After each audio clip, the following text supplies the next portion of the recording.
আজকে বানাবো সর্ষে বাটা দিয়ে বাটা মাছের ঝোল। এটা বানাতে ভীষণই সহজ, কিন্তু খেতে দুর্দান্ত। মাছগুলোকে আমি কেটে বেছে ধুয়ে নিয়েছি। এবার মাছগুলো উপর থেকে একটু চিড়ে নেব, যাতে মশলাটা ভেতরে ভালোভাবে ঢোকে। এবারে নুন আর হলুদ দিয়ে মাছটাকে ভালোভাবে মাখিয়ে নেব।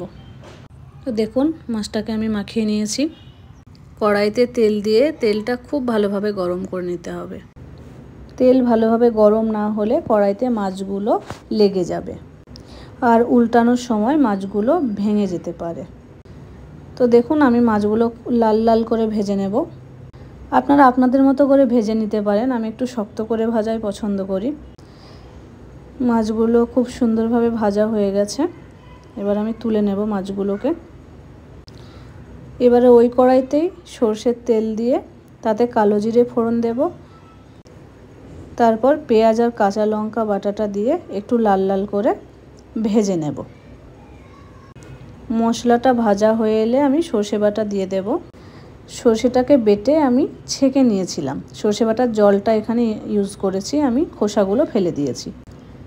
এবারে এখানে আমি একটু কাঁচা জিরে গুঁড়ো আর হলুদ গুঁড়ো দিয়ে দিয়েছি।